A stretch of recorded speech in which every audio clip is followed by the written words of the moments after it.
The CFL season is winding down. Here we are on Coast to Coast. Andrew and Bobby with you guys. We are live on YouTube, and we're going to post the Twitter video a little bit later in the week. That way we can get all of your guys' attention and hopefully have you guys joining us. But Bobby, how you feeling as we approach the late part of the CFL year? Pretty good.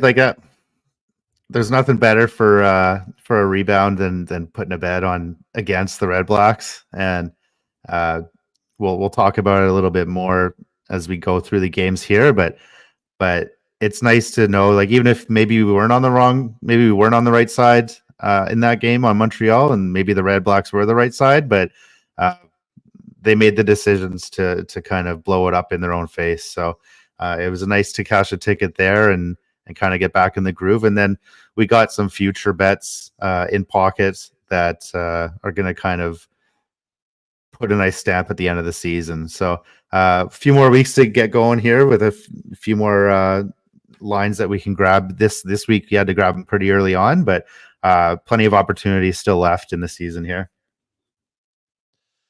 Yeah, I'm excited. You talk about futures. The one I've got going for me is Saskatchewan 10-1. So I can at least pat myself in the back a little bit, seeing at FanDuel 650 right now. So I guess I'm a certified Rough Riders fan at this point.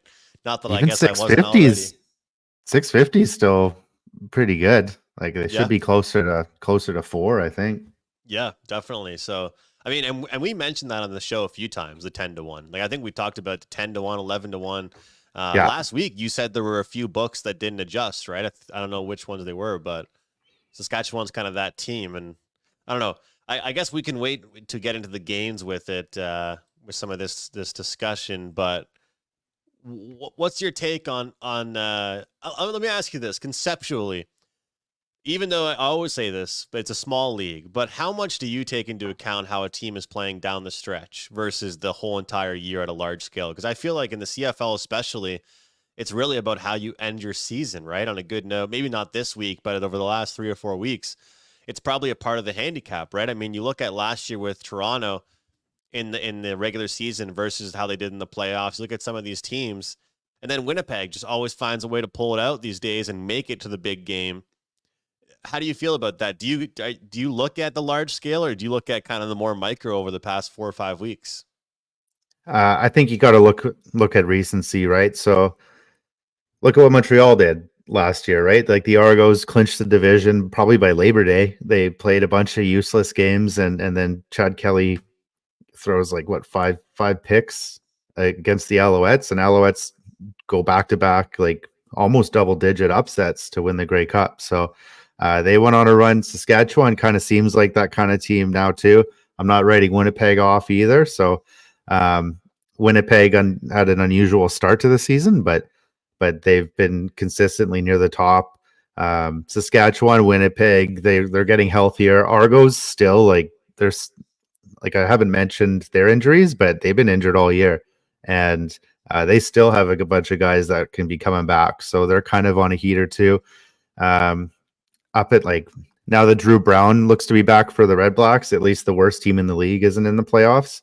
Ottawa, I think, is better than Hamilton and Calgary with Drew Brown. So, but I like I don't know. They've kind of shown who they really are. Uh, I was embarrassed to have their jersey on national TV over Labor Day, but I think any other team like Ottawa, BC, they're kind of dealing with some stuff. But hey, BC's got potential for some sort of bounce here. Ottawa doesn't. Ottawa's got no chance here. I'll say it right now. Oh man, I wish I just stuck with it and just faded Ottawa every week. We still would have made some money. I got scared after losing a few times, and then I didn't bet against them for a few weeks. But we bet against them last week, and we made some money with that. But let's jump into Calgary and Hamilton. I'm seeing 3 in the hook for the home team here. Obviously, 2 teams that it's hasn't been good for them. And do we look at this game as a game that's going to lack defense? Because what stood out to me was the over. I really do believe in the fact that I think that a lot of the games where these teams that are out of it, that aren't playing very well, Down the stretch, we will see some points. Last week, the games did lack points, but I'm going to stick with the over in this one because you've got guys fighting for jobs. You've got offensive guys that are a little bit healthier now that want to make some plays down the stretch. And at this point, I know it sounds kind of funny, but you're playing for yourself more than you're playing for your team. Does that make sense? Especially in the CFL, you're fighting for your next contract. So for teams like this, these games are actually important, and you're really playing for what the scouts and what the other teams coaching staffs think of you, and not as much about getting the W. So I think we might see some points in this one. The only thing that I'd hold back on that would be like Matthew Schultz is going to start for Calgary, and he's one of those quarterbacks in the CFL where he's not terrible, he's good enough, but he's not going to be turning the ball over like a Taylor Powell or a Dustin Crum or something, or even Shea Patterson had a ton of turnovers too, right?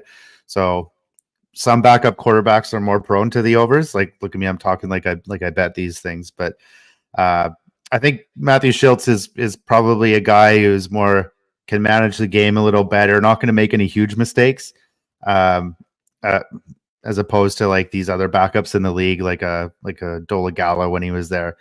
These guys that you just know there's going to be points, and there's going to be points going both ways from the same quarterback. So um, like he played okay against the Elks. I don't think it's a slight downgrade from Mayer, but I expect Hamilton to keep playing. They got eliminated officially over the weekend, but like in reality they've been out for about a month and a half.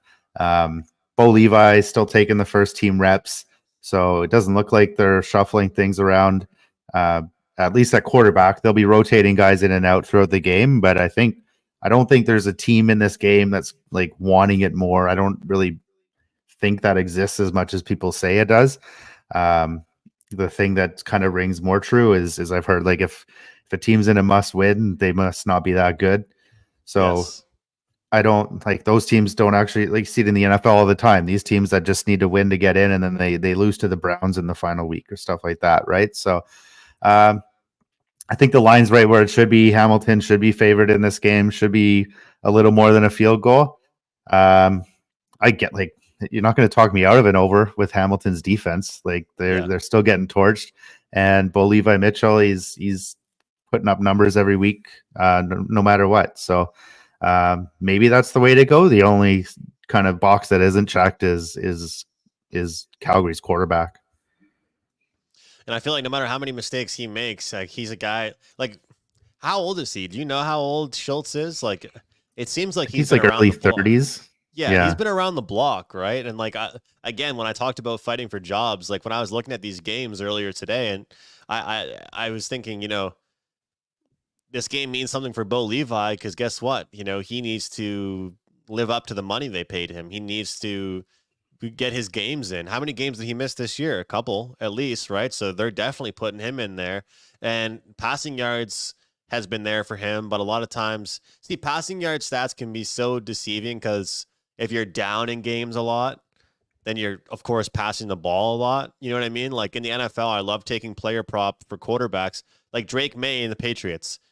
He's going to be a guy we can probably make some money with his passing yard prop. Doesn't mean they're going to win. It just means they're going to be down every game they play in. So he's going to have to throw the ball a little bit. So I think that, with Bo Levi, his numbers might be a little deceiving, but I still think he has it in him to throw some big plays. And yeah, you know what's funny? You might not think about it with a guy like Schultz, but he actually can run. Like he actually will leave the pocket a little bit. He's not scared of contact, that's for sure. So yeah, not sure if I'm betting it, but the over is kind of where I would lean here.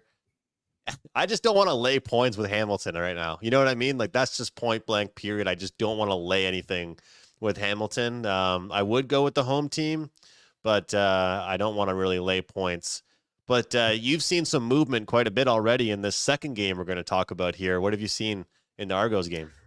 Well, even in the Hamilton game, I think it opened 2.5, and I think that's a lot better. I don't like it now at 4. It's even 4.5 in some spots. So the Argos are 4.5 too, and they opened 2.5. I thought it was kind of a joke to be like 2.5 implies that these Ottawa Red Blacks and Toronto Argos are maybe like a point apart.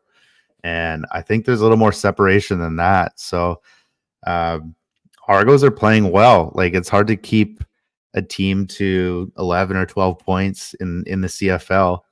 And the Argos held arguably the best offense in the league to 11 points. And now they're up against Ottawa that barely got to 12 um, against Montreal. That's just an obsession they have with kicking field goals, though. Like if Ottawa made some better decisions, I think they would have definitely covered that spread. But like now, this is like the same number. All the Red Blacks are getting 4.5 against Toronto. I think the Montreal number should have been closer to 7. I kind of think this number is where it should be now.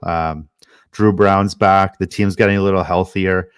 Justin Hardy missed that last game too. So I don't really think there's any value left on the Argos at 4.5. The only argument you could make for it is weather is not going to be an issue like it was in Montreal. It was a pretty sloppy game in Montreal. So if it does kind of go to script here, the Argos do have an opportunity to get some separation. It's not going to be kind of in the mud and drop passes and stuff like that. So that's the only argument you could make, I think, for the Argos. Ottawa, it's like I like buying low on teams, but I don't know if this is their bottom yet. Especially against hey, it's a must-win game for both teams here, and usually it's going to come down to some sort of coaching decisions here, and I have no faith in Ottawa making the right decisions.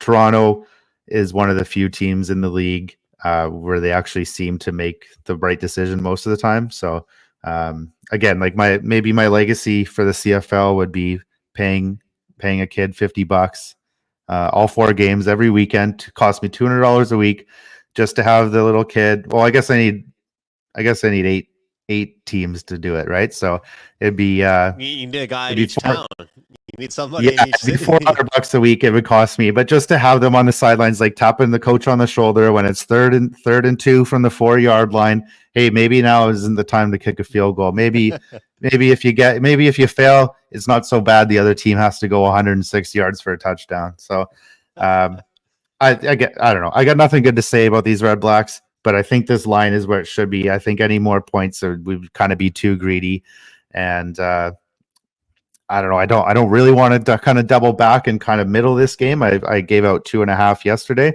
I don't really want to take the Red Blacks on the other side, but if it goes to 6, maybe. I don't think it will. I'll have to put like an auto bet on Ottawa here. You know, this whole Ottawa slander would be so much more fun if you didn't wear that jersey at the game that time. You know, it kind of ruins the fact that we were Ottawa haters, that you were on them that day. But I love that you were in the background just booing them and talking to the players. Wasn't a good game for them. Yeah, it was rough. It was rough. And, you know, like, all jokes aside, like, whenever I look at the standings, I'm shocked to see how many wins they have. And if you look at some of their wins, has it really 2 of them been were from kicks?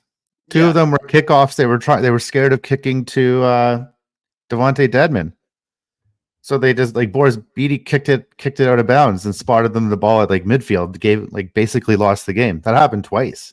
So 2 of those games were there. Turnovers off a helmet. Like I can't remember who it was, but it might have actually been. Was it Montreal or who was it? Winnipeg, I think it might have been actually that lost to them at some. I don't know. Somebody lost to them. It was the first week of the season, yeah, where people thought maybe the Red Blacks are a legitimate team now. Maybe I can't remember. But I'll actually. You know what? I'm gonna look while we're live on the show because I'm trying to remember who. Let's see. Somebody. You know what? I think it was probably. It was the first meeting. You know how that they played the Lions back-to-back weeks. Yeah. And Ottawa put up 34 on them. Rourke had an interception, and there were fumbles and turnovers. There was all kinds of stuff like that. There's just been weird stuff that has benefited the Ottawa Red Blacks. But if you go through their scores, one thing that sticks out that hasn't really changed is how many points they give up. And then even last week, if you would have told me, hey, the Red Blacks are only going to give up 19 points this week, I probably would have said, all right. I'm not going to take the spread on the Owls. Would you have? Would you have taken the spread if you knew they were only going to give up No, 19 no, points? because like I said, it's hard to not score at least 15, 16 points in this league. Like you can, Yeah. So 39 given, to me, they just give up way too many points. So I'd have no choice but to lay the number. Lay the number. I think that through a full 4 quarters, the Argos will be enough to make a difference and outscore this team. There's going to be some bright flashes, I think, from the Red Blacks, but one thing that I can say I've learned from you handicapping this whole summer and into the fall with you is how much you pay into account the coaches and how much we talk about it each week on the show. Whether we're venting or we're ripping a coach, like some coaches you can't trust. And right now, the Ottawa Red Blacks coach, it's like they're shaking a magic 8 ball on the sideline before each big decision has to be made. Whether they're going to go for it, whether they're going to punt, which quarterback they're going to put in. So I'm going to lay it. I'll lay the chalk here with the Argos. They're playing at home. It is an important game, so I'll take that, and I'll hope that they can play a full complete game. I trust where the Argos are right now in their game, and again, I think it means a lot that you think about how they ended last season, right? I mean, it's not about the struggles they had at certain points this summer. It's not about really what they were able to do, in July. It's about right now in the fall, and as we know in the CFL, and what I was trying to lead to earlier was that, and you kind of finished, kind of tapped it in for me, was the fact that look at what happened with Montreal. Look at what happens with some of these teams in the West. BC. How long has BC been a good football team for? When's the last time they were in a Grey Cup final? You know what I mean? Like it's about how you enter October and how you're playing in that month, and so I think Toronto will be laser focused in this one. This honestly will probably be a good live betting game. I might be jumping in and have to watch and have some of my betting apps open during this one to see if I can get some good numbers, whether it's totals or sides. But lock me in for a play on the minus for the Argos, and then this last game.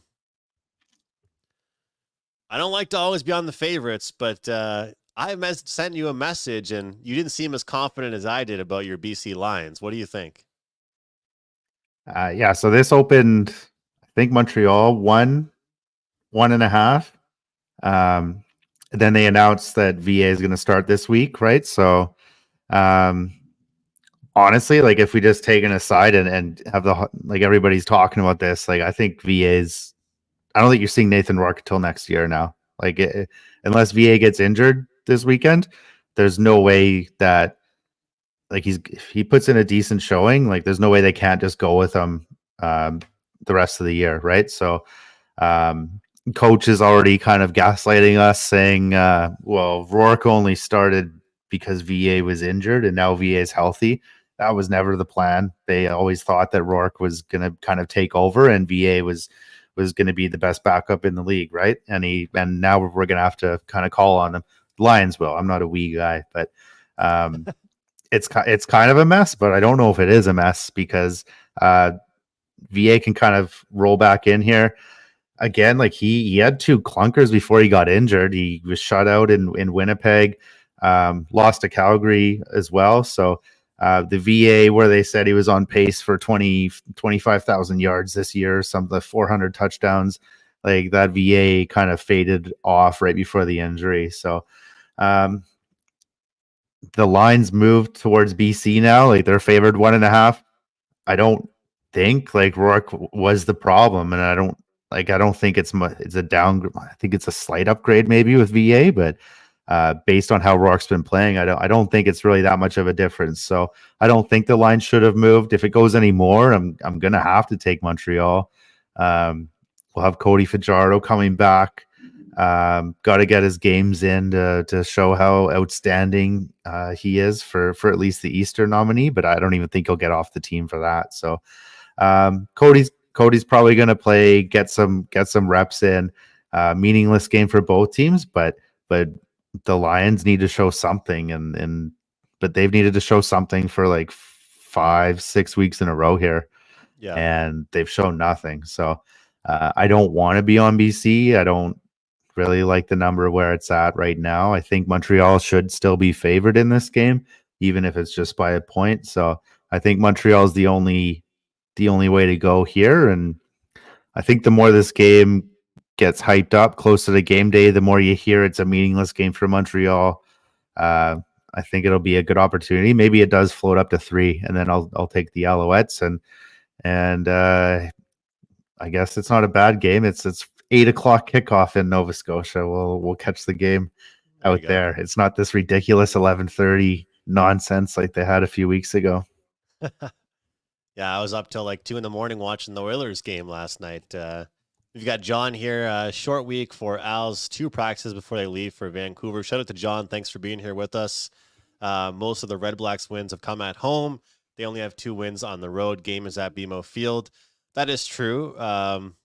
Obviously, it's Ottawa to Toronto. It's not like they're traveling across the country, but again, home field has been a decent advantage for some teams, or I guess not as much an advantage. Not having home field has been a disadvantage for some teams, we'll say.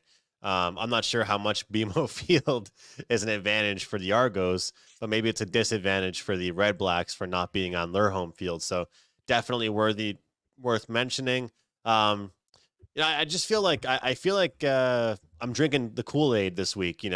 I just feel like I like the Argos minus the points. I like the BC the favorite spot. Like, I feel like I'm not being too contrarian this week. I'm kind of like, and the only contrarian play I'd say I kind of like this week was the under in this BC game, just because of the meaningless game for the Alouettes. You talked about that storyline will probably pick up more and more throughout the week. The play style, I like what you said there about BC, and it's true. We talk about it all the time at the end of hockey seasons when we're handicapping going into the playoffs. These teams that needed to make the playoffs for the last 3 weeks, it doesn't mean just because it's the last 3 games of the year, they're going to win all 3 because they have to make the playoffs.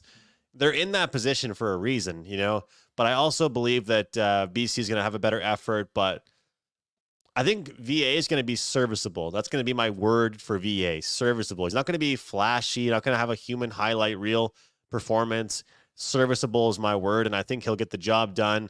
And I think he's going to be on an FU tour going into the playoffs because he's going to be leaving, and he'll be the Stampeders' next quarterback. And I can't wait till the CFL opens up the year with Calgary against BC, and you got Rourke against VA next season. But yeah, I think he's out of there.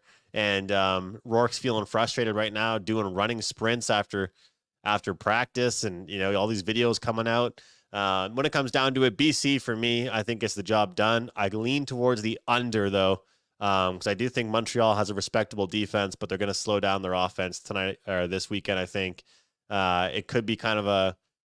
I mean, you say it all the time, and I think this is going to be my game where I think it comes down to coaching moves. That will dictate the total. Which team, how many punts will we see, how many teams will go for it on 3rd down. That'll make a difference. But the number I'm seeing right now is 48.5 for the under Alouettes and BC. I'll lock that in for this weekend. And that's it. That's it for us here. That's all we have. All Anything right. else? Hey, punts aren't a bad thing. Punts aren't a bad thing. It's the field goals that are the killers in the CFL. Yeah. I don't mind. I mean, so if we look at the first game, Calgary and Hamilton, is there a chance that could be one of the more competitive games of the week?